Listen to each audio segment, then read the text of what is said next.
hopefully you have enough time to pull up the thing that we will be using. Let me make that a little bigger.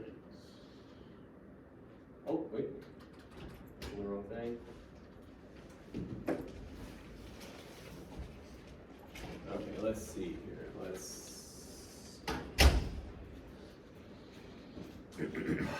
Samantha? Sweet. And, shit. Rebecca? Damn, you're a Leo. Yeah, okay. That's one of those things. That was my first thought, but then I assumed I was wrong.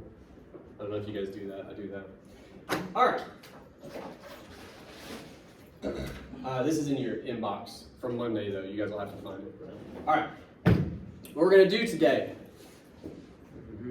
Up to this point, we have concentrated on the generative portion of writing papers. That's just coming up with stuff, getting it down on the page. That's half the battle. It is important. The other half, though, we're going to start talking about it today. This is the half that, unfortunately, it is also super important. I feel like you guys haven't been asked to do much of it in your scholastic careers, so we're going to kind of focus on it. What that is editing, revising. I know that all of you have some idea of what that means, but I kind of think most of what you think editing is probably wrong, which is unfortunate. But again, we're going to talk about it today. What we're looking at, you can read it up here if you have young eyes and you're close, which is many of you. And or, I've asked you to pull it up on whatever you're looking at, so it's in front of you. This is our first workshop. I'm going to explain what that is before we actually do it. I mentioned the very first day, I have a creative writing background. I took a whole bunch of classes that will get me no money, basically. But I like to do workshop. It's kind of a creative writing thing. But I applied in this class. I think it's pretty useful. This is one of your classmates' work, right? Now, many of you have just realized that may mean at some point I will put your work up on the projector. Don't freak out. It's always anonymous, right? So there's no names on any of this stuff. And if this is the sort of thing to freak you out, bear in mind, as long as you keep it in here, nobody else knows. I have to say that because sometimes people call themselves out, and it is strange. So keep it to yourself, and you will be the only one who knows if that's the sort of thing that you're worried about. Now, what we're going to do today with this, I'm going to have you read it in a second, but I want you to have a couple things in mind. Think back to, may have been 2 classes ago, something like that. We actually talked about, turn the light on too. Struggle with this real quick. Oh, I made it worse, didn't I? Right. Maybe this one? Oh. Okay. Yeah, that's the one. We talked about a couple classes ago, the 3 parts to a body paragraph. Does anyone remember what any of those parts might have been? Yes? Illustrate, identify, interpret. The 3 I's, identify, illustrate, interpret, yes. Does anyone remember what those pertain to? That's like a kind of mnemonic almost to remember. Yes, sir? Identify was pretty much the thesis of the topic sentence. It's your topic sentence. Good. What was the second part? Illustrate. Yeah, what's that? The evidence. Your evidence. Very good. And then the third part? Your analysis, you're analyzing your evidence. Good. For the detail. Good. And we have all those parts here. What I would like you to do, to the best of your ability, take a minute, read over this. Does the topic sentence do its job, do you think? Does the evidence do what it needs to do? What's our analysis looking like? And as you go, you may notice some surface level stuff. That's fine too. We're more concerned with the big picture, but we'll talk about a couple little things as well. So take a minute, read over that. We're going to talk about it.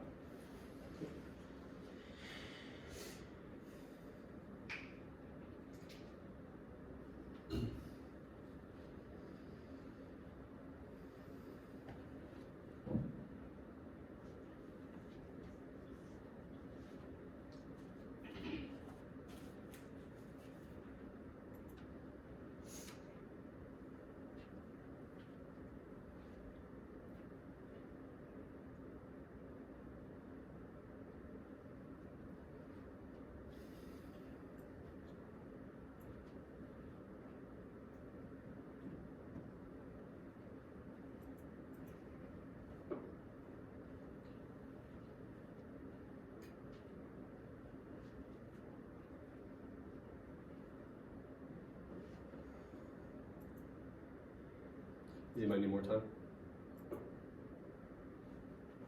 Okay, take another minute.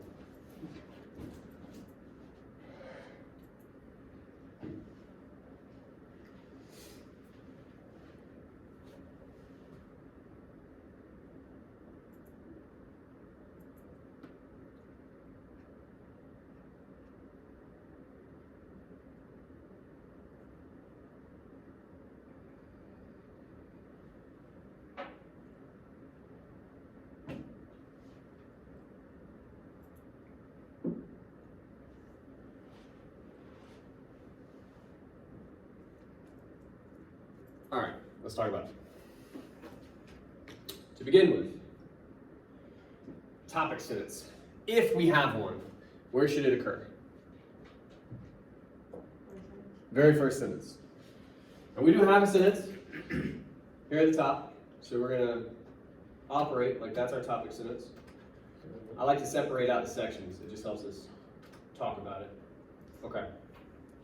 Do we have evidence? Yes. Yes. Where at?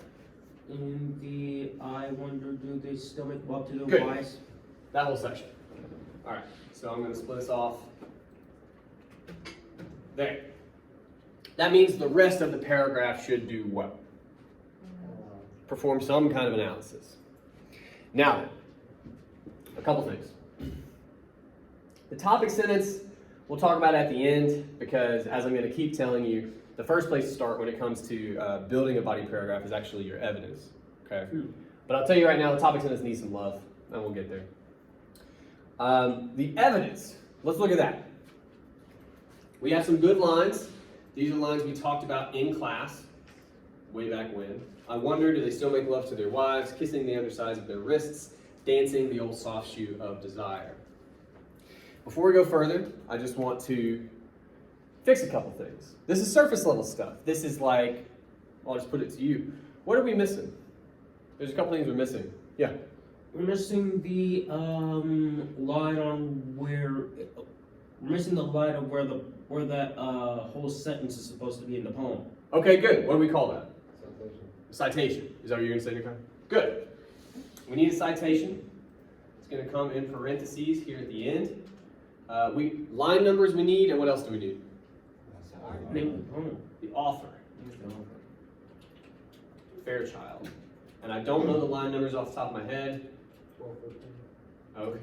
12 and 13? You believe? Oh, now you're. Here, we'll just. It's fine.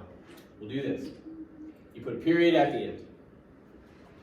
Now we're missing something else from this quotation. Does anyone remember what that might be? Line break. Good. This is a poem with line breaks. You don't always use them when you're making an argument, but you do need to denote where they are. Not least of which because you may use them. We have a line break after love that we talked a lot about, and we have one after undersides. Okay? Oh, and I keep fixing it up here. I forgot to do this last class as well. I meant to move it down here. I want to fix things down here. Okay. Cool. Now, the other thing I want to talk to you about, this section. When you give me a quotation, you need to cite it, you need to give me line breaks, all that jazz. I don't know if the video can even really see that very well. But you also need to give me context. Does anyone know what context means?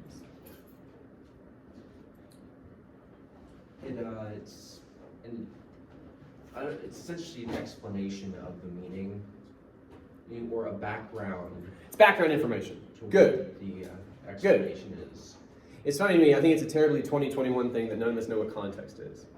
The only example I could come up with on the spot in my last class is like, if you ever got a text from somebody or if you read a tweet from somebody, you felt like you knew them, but then you read that thing and you're like, that doesn't sound like that person at all, you know? So you go ask them, they're like, oh, you know, this was going on, or somebody ran over my dog, you know, like, all of a sudden, that changes how you see whatever they said, right? Yeah. Context matters a lot. Same is true here. So instead of talking about what I can find when I read the poem, you know, stuff like that, how do we arrive at this quotation? I'm gonna delete all that. How do we get to, I wonder, do they still make love to their wives, blah, blah, blah, blah, blah. What's happening in the poem there? Does anybody remember? The readers at a basketball game. Speakers at a basketball game? Right, yeah. What's going on at that game? Old men are playing, but he's thinking of other physical activities that they could do. Okay, so,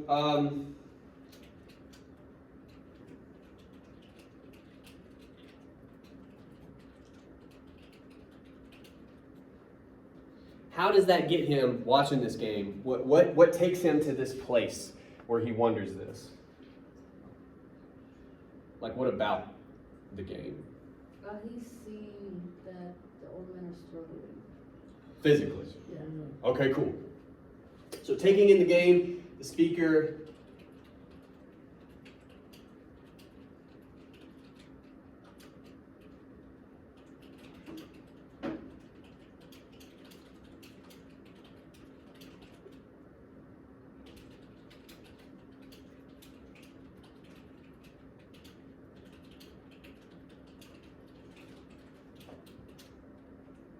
right? That's what happens. And look, this is important. This is literally what goes on in the poem. But it's never explicitly stated, right? There's no line that does that for us. So we're beginning to make an argument. We're beginning to perform some analysis when we say, he does this for about 3 stanzas, the physical struggle business. And right at the end of that 3rd stanza, he makes this leap that we're outlining here. He sees the physical struggle and goes, huh, and then gives us these lines. I wonder, blah, blah, blah, blah, blah. That's context. That's how we get to those lines, okay? Now what this does, there's different ways to do it. We're not gonna spend a ton of time on it today, but what it does when you provide proper context, you're putting your reader in the right mindset to understand whatever you're gonna quote for them, okay? So it is very important. Then of course you have line breaks, citation, all that business. Okay.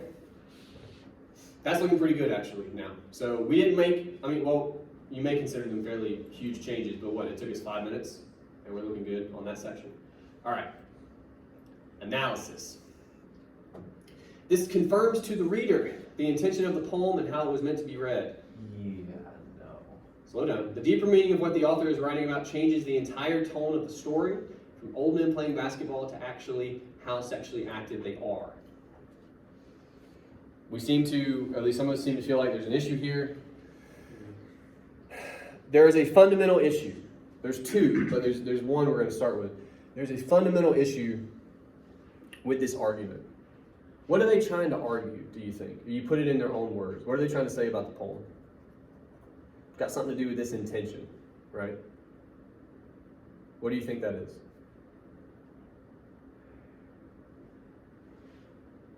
The intention of the poem is what, according to this?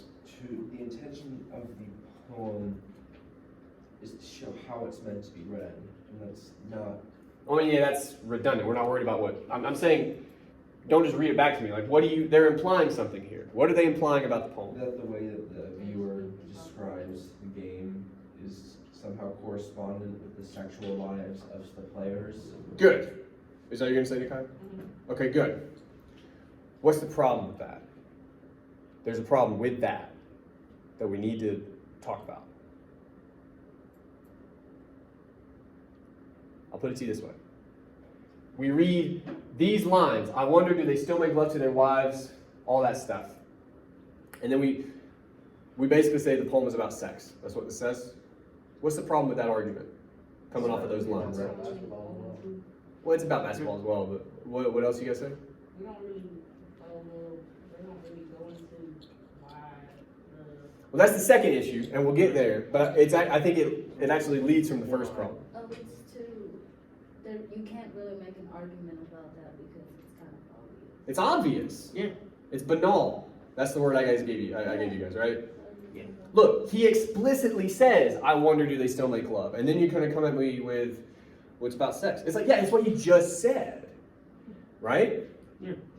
It almost disables any analysis you can perform. Makes it very hard. Now here's what I'll tell you, because I'm bashing this person a little bit right now. You can start in a place like this. I wouldn't do it all the time. You can sometimes start with a really obvious observation. You can do that. But you cannot end there, because it looks like this. It's 2 sentences. The rule of thumb I was given way back when I was in your position was like 60 to 70% of your work should be analysis. Think of it this way. This is in math class where you show your work.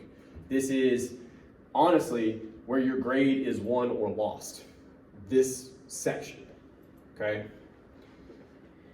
You want it to be longer. You want to be talking to me, explaining to me, right? Like this is where you're kind of selling me on your ideas. If it's 2 sentences, that's indicative of some kind of a problem. In this case, it's that it's banal, okay? But there's ways around that. So for instance, I like to kind of force myself linguistically. Also, I'm going to say it right now.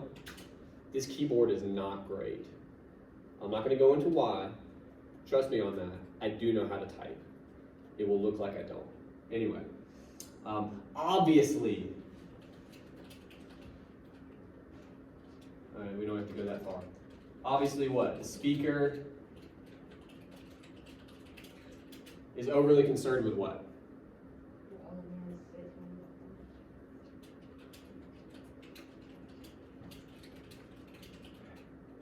And again, just to be clear, why is that obvious? Good. Okay. Now, what we've done linguistically, we've kind of looked at the reader and said, you see this too, right? And we don't have to talk about it anymore.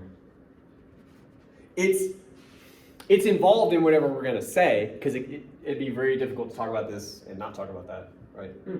But when you say obviously, you're looking at the reader and saying, we all get it. We're going to concentrate on something else. Moving on. Okay? All right. Now the tricky part. Actual meaningful analysis. This took my last class, pretty much all class. So strap in. It's going to be a lot of fun. Does anyone recall, and we've done it for several classes now, and I told you then that you would not do it. And I haven't looked at everyone's homework, but a lot of your homework, you did not do it. I'm going to ask, does anyone remember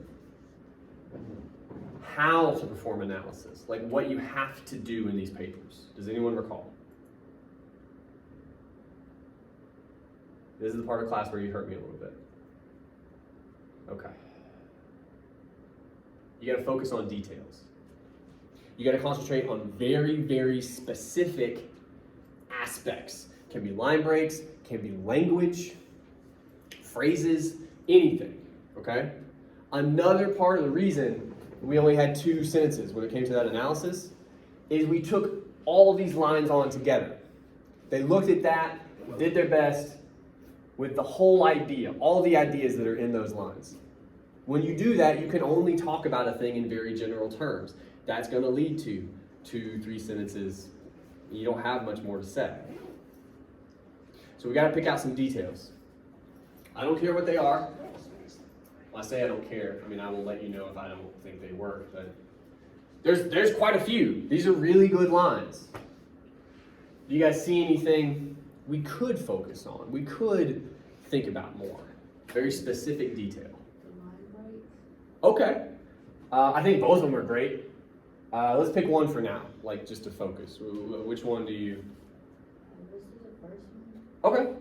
So what we're talking about here, we're specifically, and I'll highlight, because oftentimes when you're talking about a line break, you're talking about what comes before it, and we're going to talk about that. But you can also think about what comes after it. So this highlighted section is what we're looking at now, when we're talking about that line break. I wonder, do they still make love? And it's almost like a pause to their wives.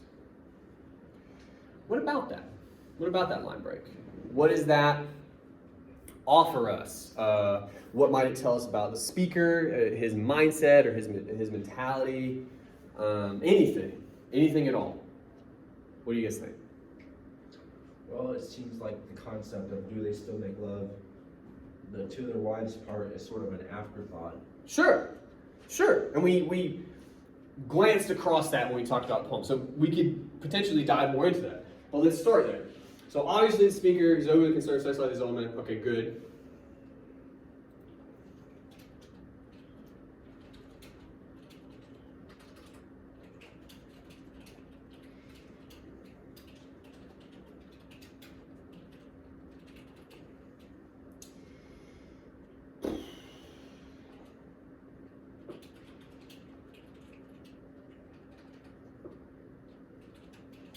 Maybe if I sit. Part of the issue is that this was clearly built for somebody that like is 5'0". I don't. The fact he breaks on love highlights the real question. What is the real question? Can somebody tell me? How it's gonna be when he gets to that age. Well, we'll get to that. Let's slow down just a little bit. If he breaks on, I wonder, do they still make love? What are we saying his real question is? Are they able to do it? Yeah. Wife or no? Wife, as we said, is an afterthought.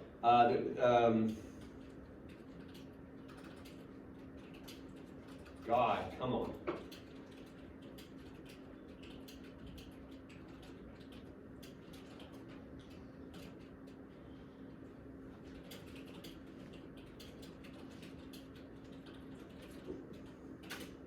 Okay. Now we've begun analysis.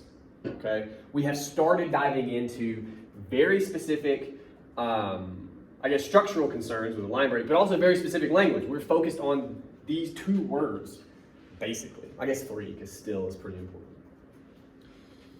Okay. What does that mean?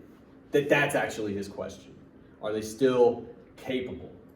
There's a couple directions we could head. You gave us one, but I'll entertain others. What does this tell us about this guy? That he watches these old men play basketball, and his real question is, are they still capable of sexual activity? What does that tell us about him? He's in a bit of a Well, in a strange sort of state mind. joking way, his mind might be in the gutter, but Well, his mind is definitely in the gutter, I suppose, is the way we talk about it, but still, what does that mean about him? Would you have any comment? It's not similar to the reason, he still was like, he might be concerned or worried for himself. About himself? Okay, well, let's start there. And by the way, what we're doing now, I describe this as like a leaping off point, a jumping off point. We're still looking at the poem, but we've gone deep enough into it that now we're in the territory of theory, you know? Maybe this means, and don't say maybe in your papers, but maybe this means he's really worried about himself, right? That's something you gotta prove. That's how you make an argument, okay? Anyway.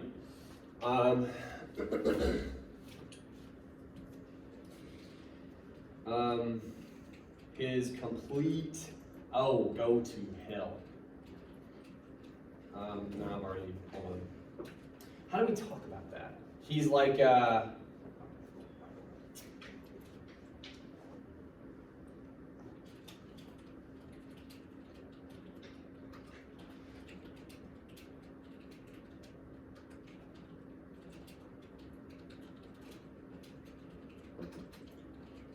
hate this keyboard. I legit might bring my own. Wow. He arises this thought apropos of nothing. All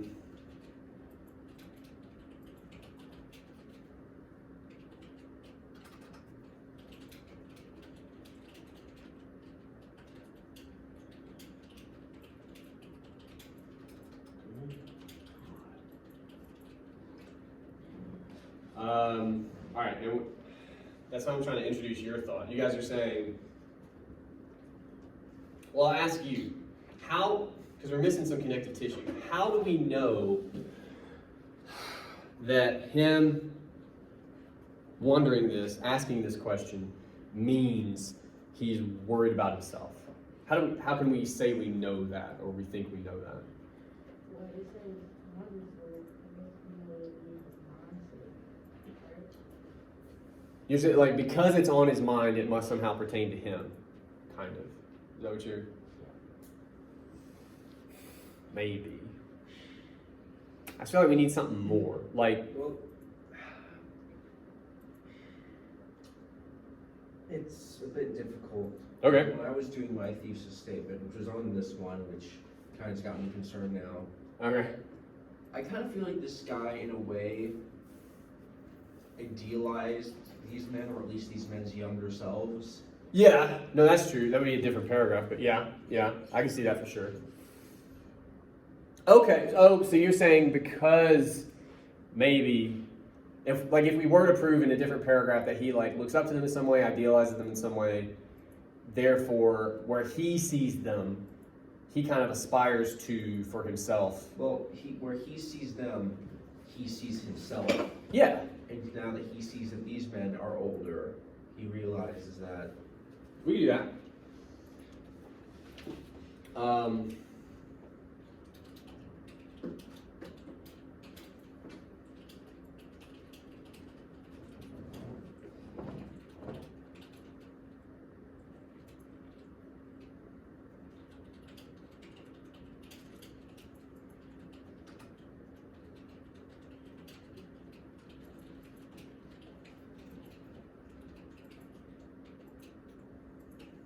Now I took a leap here at the end, given what you guys have said, but also I'm gonna tell you how I ended up on. Ooh, I might scroll through this too.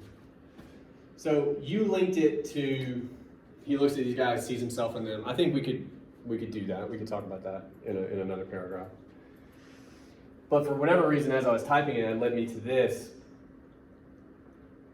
Do you guys think the speaker thinks these old men have sex? Why not? Because I think so too. Why do you think he thinks that? Because they're already struggling to play basketball. Sure, but how do we know that the speaker thinks that? I think we do. I think we can prove it. What's the question he asks? I wonder, do they still make love to their wives? If you're asking a question like that, what are you kind of implying? What is your assumption when you ask a question like that? That they did, that they used to. But they probably no longer still do, Yeah. right? That's what we're saying here. Yeah. Just in asking the question, he's kind of implying he thinks that they don't. Okay. Now, the really tricky part. So what? That's how my old teachers would always put it, and I would go, what? Like, why do we care? Why do we care that this guy in the stands sees what he sees, asks this question, and it tells us about his mindset, it tells us he doesn't think these old men have sex, blah, blah, blah. Why does that matter to us? What might it help us understand, I guess? Like about whatever you think his mindset is. Why does he arrive at this idea, you know? Why is he worried about it at all? Any of those questions. Well, this is kind of a jumping off and a bit of a stretch when I was doing my thesis statement. But I kind of ended it off with saying that the way he is judging these men now, he knows deep down that someday when he gets older, he'll be judged by younger men the same way. Maybe. I mean, that is a bit of a leap, so at the very least, we have to build there. But like, why do you think that is? Well, I mean, he's looking at these men now. He's judging them. Yeah. You know, we're kind of a society where all of our behaviors are based off of how others judge us, sadly. For sure. Well, I mean, we're communicating to animals, but that's another conversation. But I think it's sort of that sort of cyclic thing of, well, when the old men were young, they probably judged their old men. And now this young man's judging these old men. And when he gets older, younger men will judge him. Okay. Well, hang on. So this is And he's important. insecure about it.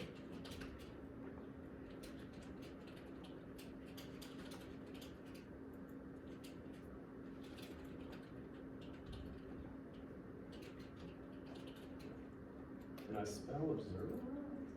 Good God. All right.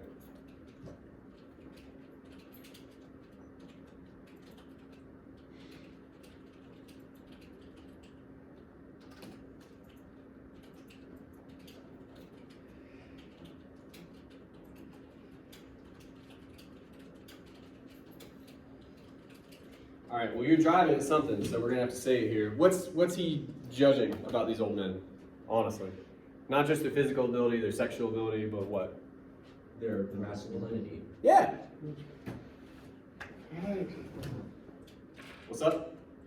No, that's right, because I was thinking like, wait, yeah, because we said it, because we did mention it while we were talking about it, and I wrote it down on paper.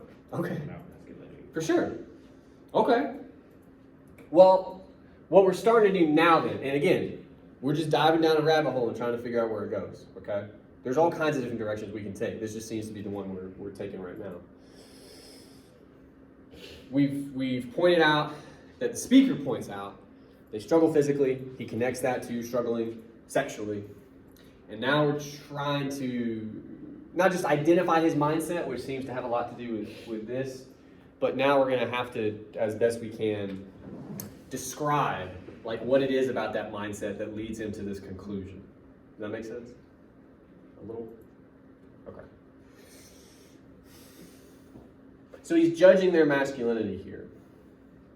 What do you think his judgment is of these guys? They're sort of, as they've gone on, they're sort of unbecoming to their masculinity. I mean, as they've aged? Yeah. Okay. What's that got to do with their masculinity? They're aging? They're struggling more, they're not physically nor probably mentally capable of doing some of the classically conspired masculine stuff. You gotta eat. Okay. Yeah. Yeah. What you got up here? I didn't see your hand. What's up?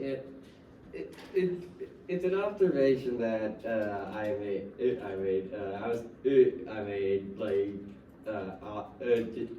When I was talking to my mom, who is a bit up in years because, well, I was the last of her children. Okay. And basically when me and we were talking about how women seem to age more graciously than men, and I think one of the reasons for that is that with men it's a lot of their like identity and stuff is about physicality, and physicality like how fast they can run, how high they can jump, how strong they are and all that. Where with women, they're just like a lot of those things that's like stereotypically like feminine and stuff.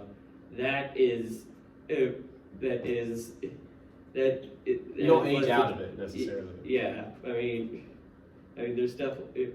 Like typical like female stuff, like knitting or washing clothes and all that, like cooking and stuff. That's not. So sort of like that is a very stereotypical way of looking at it. Well, that's what we're talking about. Like, kind of what you're saying is, your body's going to betray you, like no matter who you are as you age. Is how it works. But for men, it seems like the way that they get defined, that matters a lot more. Yeah. At least when we're talking about this speaker, when we're talking about what he seems to be focused on. Yeah. So as they've grown older, I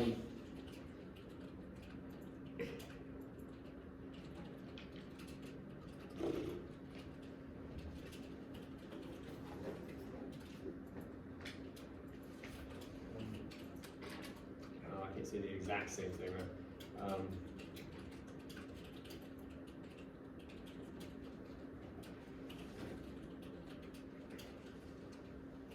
All right, so you guys basically just said this, but I've let us now. So then what we're really doing here, we started off talking about old man sex, which I understand is upsetting. But here by the end, that's really not what we're talking about at all. What are we trying to make an argument about? Masculinity, right? Yeah. What are we trying to say about it, do you think? We're driving at something here at the end. I'm just curious if anybody sees it. We're saying something about how masculinity works. How does it work? This one aspect we've identified. masculinity is very competitive. I mean, that could be part of what we're saying, but even then, what are we? I'm trying to figure out how to phrase this without just giving you the answer. Like, in this paragraph, the lines we've looked at, what the speaker seems focused on, masculinity seems to come down to what? How is it measured? How is the speaker measuring these old men? And I guess deciding that they're wanting in some way. What is it? Strength, speed. So physicality. Physicality. It all seems to stem from that, right? Yeah. The first three stanzas, for the most part, keep coming back to that, right? Sure.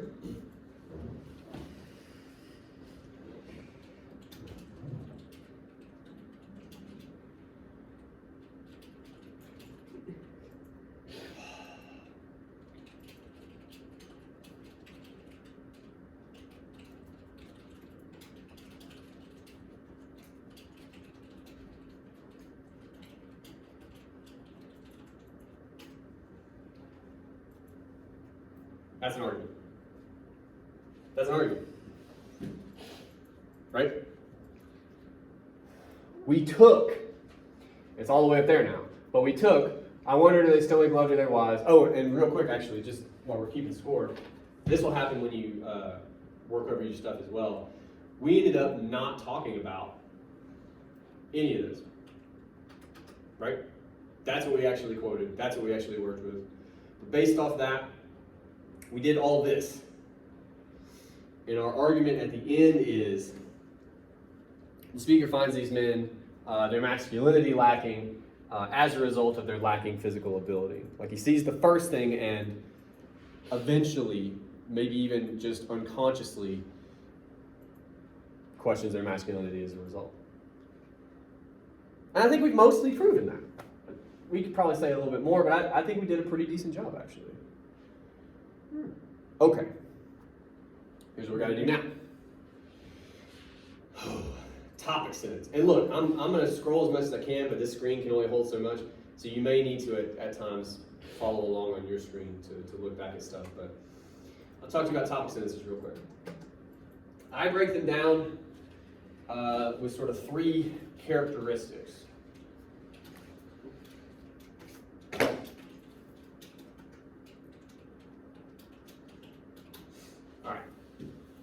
Who, unfortunately, can be misleading at times, but that's just the subject, okay? What is what that subject is doing? And then the last part, how or why. How does this thing tie into your larger argument, if you already have one? Or, why do I care? Why are you showing me?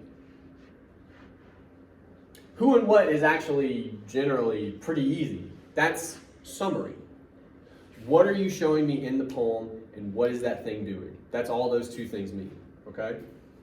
So let's start there. If we want to think about what we're looking at from the poem, what do we probably need to make sure we consider? If I say in this paragraph, what are we looking at from the poem, where are you going to go to find out?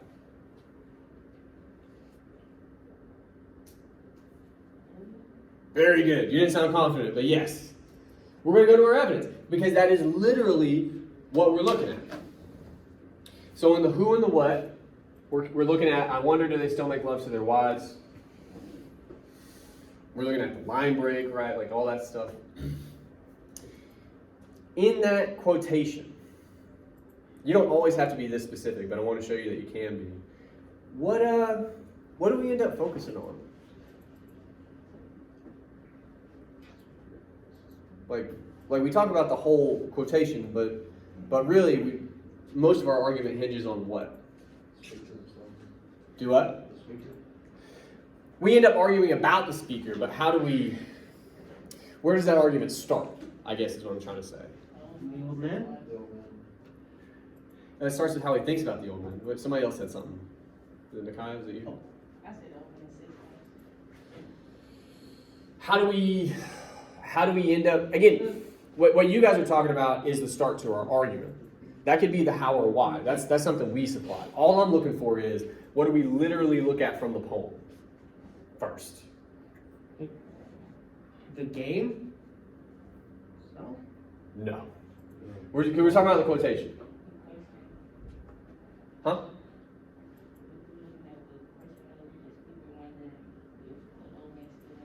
Sure.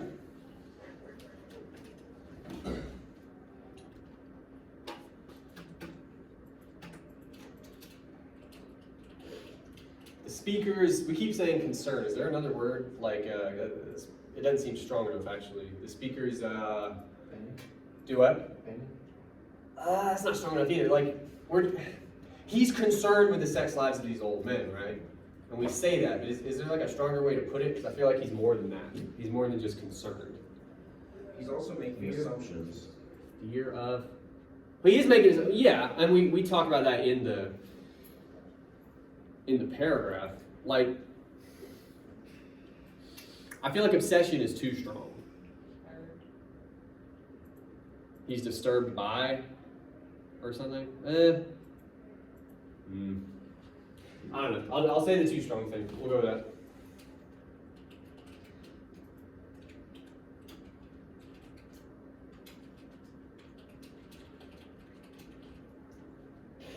All right. Now look. Whether or not obsession is too strong, and it may or may not be, honestly. Because you think about how much of the poem is about sex, like linguistically, it may be fair. But this is summary. If you read Old Men Playing Basketball, especially when you take that question in mind, do they still make love to their wives? And then you ask somebody, this speaker's kind of obsessed with the sex lives of these old men, right? I think it wouldn't take much work to convince them, right? And this is what I mean. You start here, you don't end here. So this is the first two parts. The speaker is our subject, I suppose, and he's obsessed with that. That's what he's doing in the poem when he asks that question. The rest of it is going to come from us. What argument, and you can go back and look if you want, what do we end up saying? What are we going to try to prove based upon this? Another way to think of it is, why is he this way? Why is he obsessed with this? Why is he always thinking about it? That sort of thing. Do you think?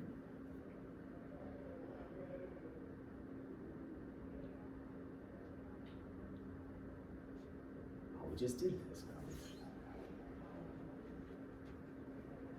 Why is he obsessed with the sex lives of these old men?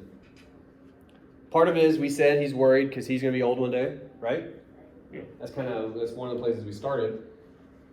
Well, so what? Why does he care that he's going to be old one day? It measures masculinity versus physical Okay.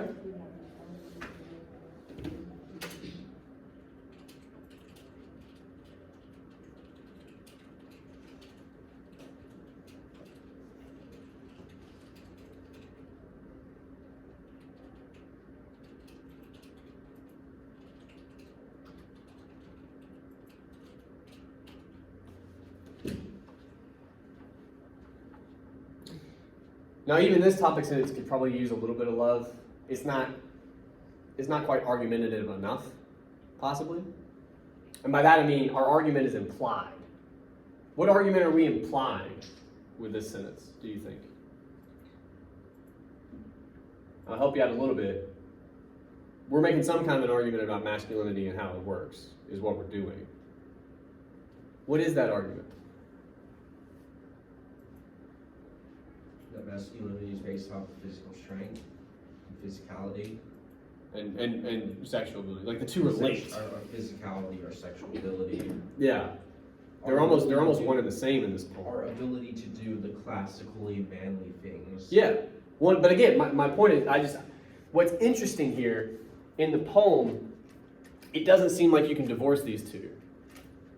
Like, I know they're not the same thing, but the way the speaker talks about it, they kind of are. You see what I'm saying? Mm-hmm. Because the old man can't do this, and the inverse would probably be true. He would assume, I'm going to put this very delicately, but he would assume if that can't happen, then you must be like weak or frail or whatever, right? Like, and what's interesting, we have that narrative. We do have that narrative. that tells me that we're probably making a pretty valid argument, actually, about how we think about this stuff. Do you see what I'm saying?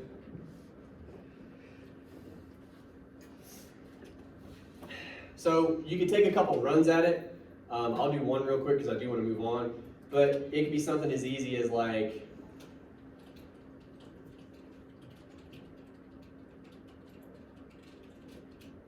really thought Google would help me there.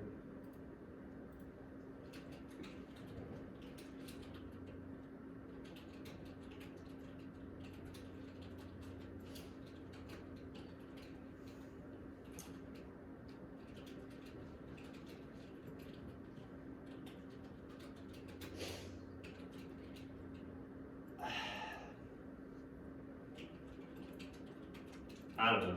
See, even when I draft in real time, it's not great. But we're saying either one of these topic sentences would be good, basically, is what I'm trying to tell you.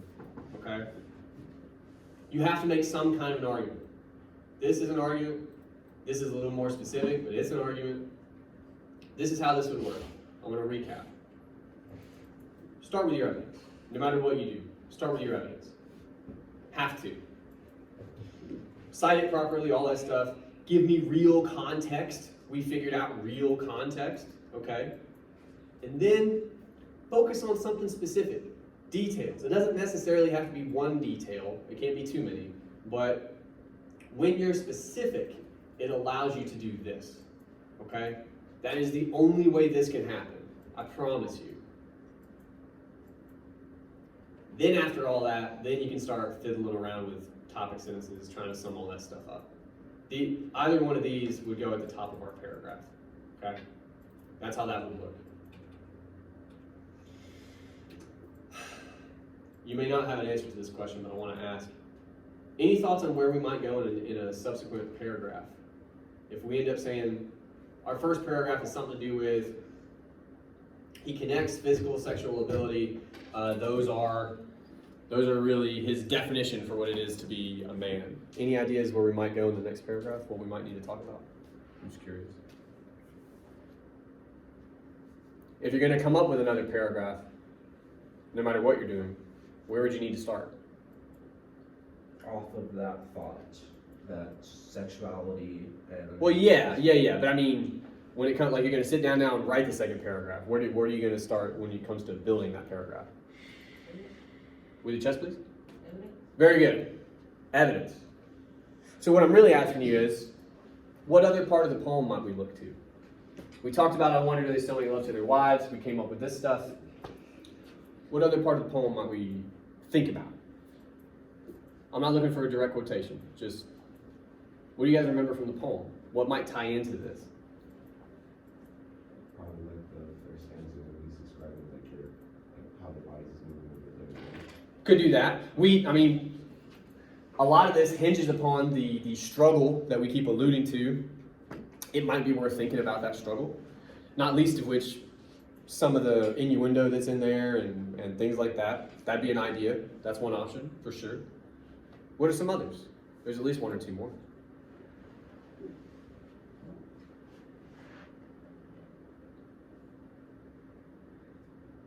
Okay.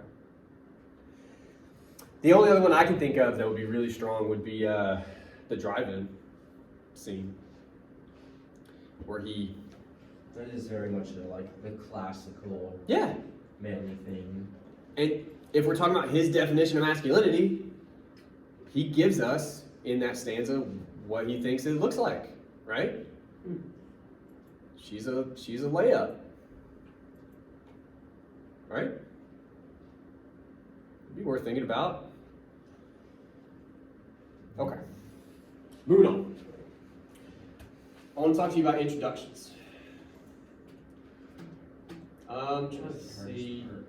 All right, yeah, we're at the bottom of this page. I'm going to go to the next page. Oh my God. All right. Real talk, I might just do this on my phone next time. This is ridiculous. Intros. They have 4 parts.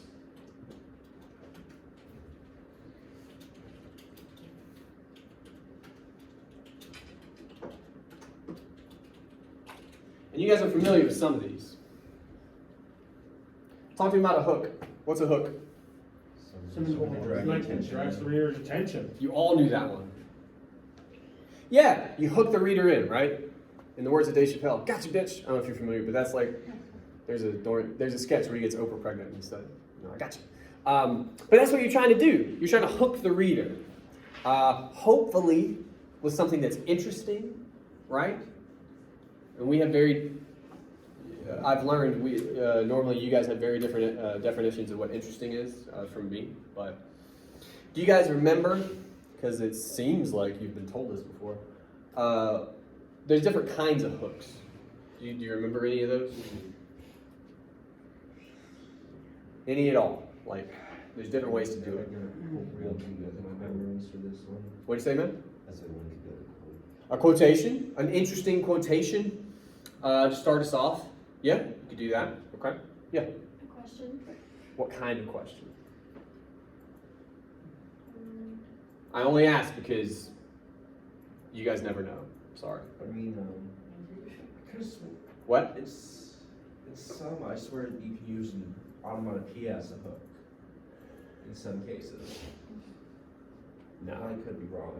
No, that onomatopoeia is like when Batman hits a guy and it goes Yeah. bang. Don't do that. That'd be nuts. What kind of question? Rhetorical. Good. Rhetorical question. What's a rhetorical question? A question that doesn't have to be, or it doesn't need to be answered. Good. School literature. I have a great example for you. When your mother says, "Did I ask for your opinion?" What are you supposed to say? Absolutely nothing. You say nothing. But she asked you a question, so she must want an answer, right? No. No. That question means shut up. She didn't say that. That's what a rhetorical question will put a thought into the reader's mind without actually saying it, right? That's what it means. So yes, it's a question that doesn't require an answer because it's not actually a question, it's a statement disguised as a question. They're tricky to pull off. You can do it, but that's how they work. So if you're going to try it, know that that's what you're doing. Most of the time when you guys attempt a rhetorical question, you give me a yes or no question. Like, do you like basketball? And I'm like, I guess. You know, that's not, even you hear it, you're like, that's not interesting. That's not a hook. Rhetorical question. When you watch people play basketball, do you ever think about your impending death? You know? What? That's probably yes or no too, but it's closer to what we're after. You see what I'm saying? Like, and at the very least, it's interesting. You're like, I want to see what this person has to say. That's how a hook works. There's also, you can do an interesting fact. That's hard most of the time. Any of these, they have to tie into whatever text you're talking about. So, you know. Anyway, a hook is optional. That's why I give you a question mark. You don't have to have one. You guys love them, so go for it, but you don't have to. The other three you do have to have. Introduce the text is exactly what it sounds like. How do you introduce the text? What do you need to make sure you do? Do I know? I'm sorry, the author. The author, good, and the title. What's this guy's name? Fairchild. BH. Short for Bertram. He's that old. His name is Bertram. Yeah, like seriously? Yeah. Oh. Funny story about that, real quick. Apparently, his dad wanted to name him Pete. And he was still in his mother's belly when his dad got shipped off to World War II. She gave birth while he was gone, so they named him Bertram. And when he got back, they told his dad this, and he's like, I'll just call him Pete. So if you ever meet B.H. Fairchild, he's still alive. He's very old, but he's still alive. He goes by Pete. That's pretty neat. He's been Pete his whole life, yeah. Oh, wow. I just feel like it's interesting that his dad was like, nah, you're Pete. It weirdly ties into some of our discussions, right? Man comes back from World War II and is like, what did I say? Right, Pete. So anyway, in B.H. Fairchild's Old Men Playing Basketball, a sentence or two summary. Literally what goes on in the text, right? How would you sum this poem up in like a sentence or two? In B.H. Fairchild's Old Men Playing Basketball, what? The speaker makes some very strange observations during a basketball game. I guess a I don't call it an elderly basketball game, but like The speaker makes some very interesting observations during the titular basketball game. Yeah. Because the title in this case tells us everything we need to know about the game, right? yeah. And then in the next sentence, you would have to tell us a little bit about what those observations are. What are those observations? Very, very sketch, first of all. I mean, well, but we got to withhold judgment. We just got to say what they are. What are they, okay? Visceral. He watches them play, and what? What does he tell us? Was it husband? Basketball? What did she say? Basketball. Well, yes. What else does he tell us about the game? Physically, you're having a hard time. So the second sentence, he watches them struggle on the court, and I'd say begin to make assumptions about their lives, predominantly in the bedroom. predominantly in the bedroom. Something like that. Yeah, that's a summary. That sums up the poem pretty well, actually. Okay. We're going to skip roadmap for a second. Thesis. I feel like you guys have thoughts on this. What's the thesis supposed to do? Tell you what this is, essays gonna be about. Good. And even more specific than that, what is it supposed? What else is the thesis supposed to do? Not just sum up your paper, but sum up your paper's what? Argument. Good. Now, ideally, your whole paper will be making arguments, so your thesis, if it sums that up, will be an argument. But it sums up your paper's argument in a sentence or two. For the length of paper, we have 3 sentences absolutely tops. The roadmap. I call it this for 2 reasons. Number 1, in your roadmap, and again, this is between intro, text, thesis. In your roadmap, you should lead me through the main ideas from your paper, okay? So for instance, in a 3-page paper, it's probably gonna be 5 paragraphs. It's probably gonna be 3 body paragraphs. Your roadmap, I would say 1 to 2 sentences per body paragraph. Tell me what arguments I'm gonna see, and just tell me a little bit about how they work. Obviously, you're gonna explain them in more detail in the body, but what this will do, first of all, it will lead me through what I'm gonna see. It's called an introduction after all. But number 2, if you do your job here in the roadmap, summing up the body of your paper, and then your thesis actually ties into that body of the paper, well then holy shit, your roadmap is also going to explain your thesis. The reason that matters is we just said it, summing up 3 pages in like 2 sentences. By its very nature, a thesis statement is kind of general. You're oftentimes taking really big ideas and lumping them together and just going, here. The roadmap is going to explain some of those ideas so that when I get to them in your thesis, I actually know what you're talking about. Does that make sense? Okay, a few of you not. More often than not, if you guys leave something out, here, it's going to be the roadmap. Sometimes you don't introduce the text. Those are wild papers, but usually it's, you don't give me, by the way, if you don't introduce the text, you won't talk about it. Those papers are brutal, so do that. But you probably will. Usually you guys will leave this out. This takes more time. It's explanation. It just takes more time. And I think some of you just nope out of it. I think it's because it's put in between the intro text and the thesis. Well, you guys are in a hurry to get here too. Yeah, I mean, that's part of it. But this stuff matters. This is kind of the introductions version of everything we did in the analytical section, right? It's showing your work in your So in a sort of introduction. sense, the roadmap should be what the explanation that leads up to your final thesis. To your thesis. Sentence. Yes. Yeah. Any other questions about, anything we talked about, but introductions, body paragraphs, any of that stuff. Just gotta remember to put slashes for line breaks. Sure. I think some of the issues I think with, when you were talking about earlier with, how when you're in a body paragraph and you don't always explain for as long as you should. Mm-hmm.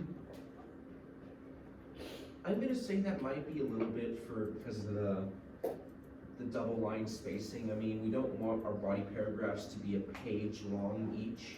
They won't be. I mean, I've had some that have been like that. It can happen, but I'm speaking to you as a person that looks at 100 papers every time. That's almost always not the case. But no, if it's like 3/4 of the page, that's fine. Which is round about what we got when we did ours. That's what you want. Again, 60 to 70% of your work should be analysis. So you should be, that should be the bulk of what you're doing, you know? And I would actually rather have too much than not enough. Much better to be on the other side of that. Other questions? Or concerns? Or personal victories? Oh, wait, one more thing. Okay. Sometimes with some of the ways that we discuss this, Mm-hmm. sometimes I get this feeling of like reading when I was reading some of the thesis statements last night, Mm-hmm. I felt like sometimes you kind of get a bit of thesis tunnel vision, Okay. especially when we explain them beforehand in class. What do you, I'm not quite sure what you mean It's by like we that. say, oh, yeah, you know, old men playing basketball, it's all about masculinity Mm-hmm. and how the speaker thinks about that. Well, then how can you have, it's hard to get a multitude of different theses that are all argumentative with one another. Like it was like when I was replying to a thing about body and soul. Mm-hmm. It's like there's not like a counter argument to go in to say that, oh, these older guys playing baseball, their hard work will pay off eventually. Mickey Mantle is nothing but talent and doesn't have the aspirations to put the hard work in, because we already know what's going to happen to these old men and what's going to happen to Mickey Mantle, Uh-huh. because we have reality to base it off of. Mm-hmm. I'm not sure, I'm honestly not sure what your question is. I am following you. It's hard to make counter arguments when you need these things to be argumentative in nature. You don't have to make a counter Well, you argument. don't have to, but you have to assume there is one. Oh, there always are. I mean, you hear it all the time. Those guys, I'm gonna just be honest with you. I am hardcore dissuading you from making this argument in a paper, because I think it's garbage. But you hear people make it. No, those people didn't fail at the American dream because of where they are or the lack of opportunity. They failed at the American dream because they're lazy. They only feel like they work hard. Bootstraps, all that shit. We have that argument. We have it. People make it all the time. They're on TV. You hear it, for sure. Again, I'm not saying it's not a trash argument, but it's an argument. No, there's. I think what you're asking. The measure of an argument, and this is true, the measure of an argument is your ability to make counterclaims. Because that means you have to prove your argument. That's true. But what you have to also understand is it's probably a good sign, whatever argument you're making or whatever argument you're seeing, you happen to agree with. I think the problem you're having is you're agreeing with whatever you're coming up with or whatever you're seeing other people have. That doesn't mean other arguments don't exist. That just means you happen to think those other arguments are trash. That's all right. Does that make sense? Yeah. Okay. Any other questions? Okay. Next time. Two things. One, beauty. It is the longest poem I assign you. I think it's like 5 pages or something. I mean, it's still, none of these are long. But I like to let you know you need just a little more time with this one. Hopefully at this stage, you've started to figure out what I mean by a little more time. I saw today, before I came in, somebody just like reading a poem outside of class. And it's my sincere hope they were just reviewing the poem, because that's a good thing to do. But I know at least some of you straight up go, all right, about 15 minutes till I'll start reading for class. Like, give yourself more time than that, you know? Also, an introduction and a new body paragraph on course 10. So not whatever you turn in for homework, a new one. It can be about the same poem. It can be about a different poem. I don't care. This is all practice for you.